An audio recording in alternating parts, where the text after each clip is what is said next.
Welcome to Americana Archives. Today's headline is Summertime in Swindlers. The subheadline says, New tricks of the grafter and his pals to separate the sucker and his money. This article was originally written for the Commercial Gazette. It says, this is precisely the time of year when the grafter is in his glory and the doer-up haunts resorts where travelers most abound. It may be you have never heard either of a grafter or a doer-up. The innocent are surprisingly numerous, considering the world's reputation for wickedness.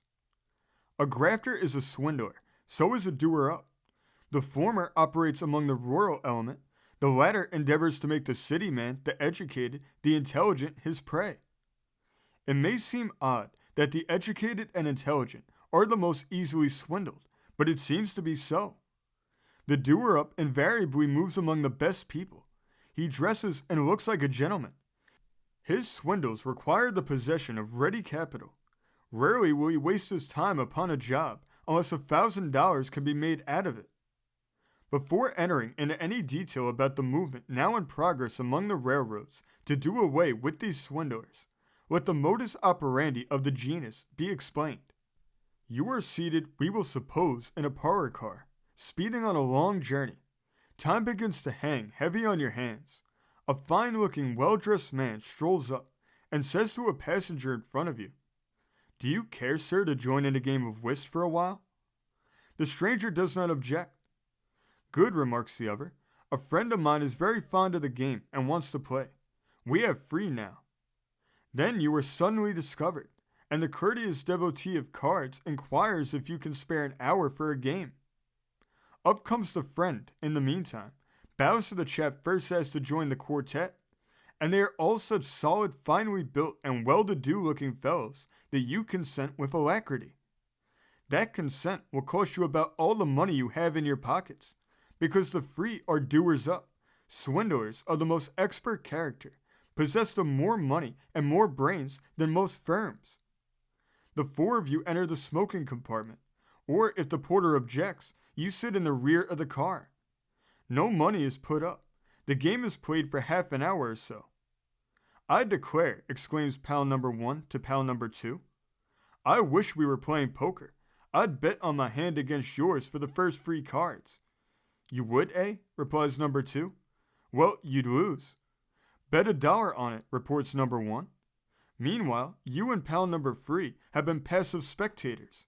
"Raise you," says number 2. They keep up this pantomime until $10 depends on the result. The money is produced. You are asked to hold it. Number 1 shows free kings. Number 2 has free aces. All hands then play whist. "Well, I'd get my money back now if you'd make a poker bet," announces number 2 after a while. "Guess not," is the reply of number 1. "I'll put up a 5 on it. If I lose, I'll be even anyhow." "Gentlemen," speaks up number 3, "may I go in with my free cards?"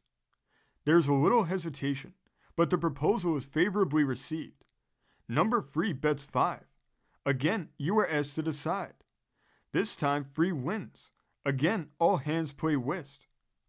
The next time this trickery is resorted to, you begin to nibble. That is part of the game. Pal number 1 is diagonally opposite you. If you are an easy mark, these swindlers dub their victim the mark, you are allowed to win once. If you are not easy, you are swindled immediately. When the deal reaches pal number 1, the crisis has come. You cut. It is not your turn to cut, but the cards are thrust at you. Then pal number 3, at your side, who is supposed to be as much of a stranger to the others as you are, leans over confidentially and whispers in your ear. Quick as a flash, meanwhile, pal number 1 has whisked the cards under the playing board and substituted a stacked deck. You fail to observe it because of the pal who moved over to whisper in your ear and thereby obstructed the view. The cards are dealt. The betting begins again. You have free cards. Number 1 bets number 2 a 5. Number 2 takes it up. Number 3 throws down his cards, remarking, "Gentlemen, I'm out of it." Then he leans over and looks at your hand. "You've got it," he whispers. "They can't beat that. Take 'em up." This advice accords with your own opinion of the free aces. You take the bet up. Free cards alone are allowed to be entered in the showing of hands. Number 1 raises. Number 2 meets. Don't let him bluff you, whispers number 3 in your ear. Well, in less than a minute, you have sported your wad, as they say in the business, and they have done the same. The object is to get you to put up all you have. When it comes to show hands, you reveal your free aces. Number 2 has free kings. Gentlemen, says number 1 solemnly, I hold the highest hand you can get in poker, a royal straight flush. And he lays free cards down. They are the ace, king, and queen of clubs. That is enough, because you are playing free cards only, and the sequence of the free counts. Your money disappears in a twinkling. You sit dumbfounded for a moment. In that moment, the swindlers are up. They give the conductor a $10 bill and drop off at any station or at one. A peculiar vernacular prevails among grafters. A woman is called a moll. A pocket is termed a prat. A watch is known as a thimble. The grafter who is foreman, so to speak, will point to a woman in the crowd surrounding the ticket booth and say, Joe, swipe the thimble in the prat of that moll. Joe joins the crowd. Everybody is holding up a hand with money, clamoring to the confusion as much as he can, because his instructions are to aid the grafters in their work. Joe begins to push and shout with the best of them.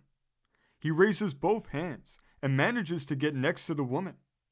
She raises both hands, and in a moment her watch is gone, and so is Joe, and she never notices it. The boss grafter sees a country doctor outside the mermaid's booth. He details the man to rob him. Joe, smooth but refined looking, joins the doctor and begins to ask about mermaids. He gets information and in return gives an invitation to a drink of lemonade. The stand is just opposite. When it comes to paying, Joe hands up a $50. That's no good, declares the lemonade man, who is in league with the grafters, of course. The whole circus is a sideshow for the grafters. Joe gets back his coin and swears it is good. The lemonade man will not take it. Then Joe hands up a $50 bill. The lemonade man will not take that either. Is it no good either? Asks Joe. It's good enough, replies the lemonade man, but I can't change it. Joe turns to the doctor. Can you change it? The doctor examines the bill, sees it as genuine, and gives the change. The whole $50 bill episode is enacted solely for the purpose of finding out if the mark has money. When he pulls out his money to change the bill, the grafter makes his observations and acts accordingly.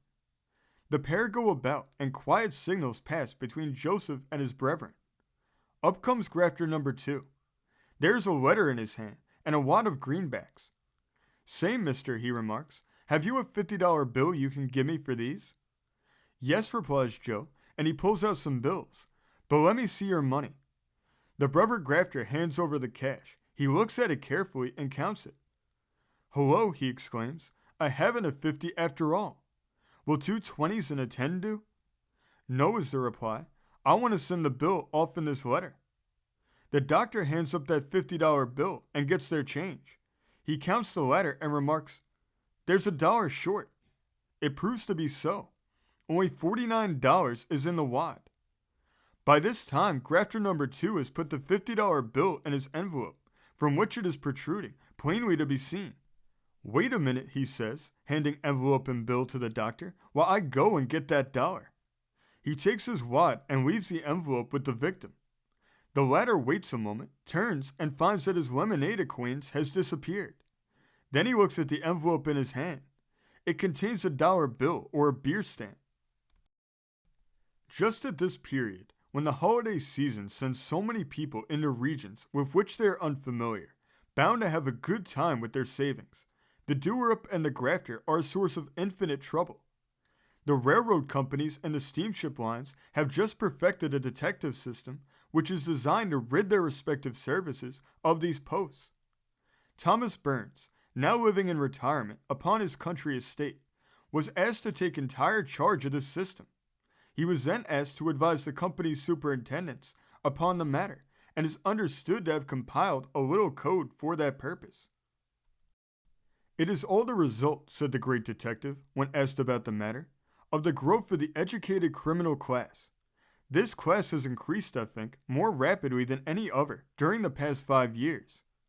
The result of their operations has been to eliminate violence from crime. The educated criminal will employ no violence. He is, as a rule, highly superior in education, refinement, and ability to his victim. He always operates among the newly rich. The great number of private fortunes and the consequent multitude of persons with more money and time than they can spend have been an incentive to their development. The old police methods are out of date in handling such cases. The pistol, the posse, the warrant are useless. These men have usually considerable capital at command. They can wait and nurse their victims. Are the laws powerless against them? Oh no, the law is strong enough to meet the known crimes. But you see, crime evolves like other things. These educated criminals invent new crimes. Their frauds are elaborate strategies, and responsibility is so divided among confederates that guilt cannot be charged upon any one man. As you know, new lines of business come into existence with time. So do new fields of crime get worked. Our country is the paradise of new crime. There is such a reward for crime here. Is it true, Mr. Burns, that you mean to accept any of the offers made you to take up detective work? But he would not be definite on the subject of his own affairs. This story came from the great state of Ohio, being reported in the Cincinnati Commercial Gazette of July 21st, 1895. Thank you for joining us today. If you want to continue to uncover all of America's lost and forgotten history, then remember before you leave to hit the subscribe button, hit the notification bell, and remember to like and comment below. And we will see you next time on Americana Archives.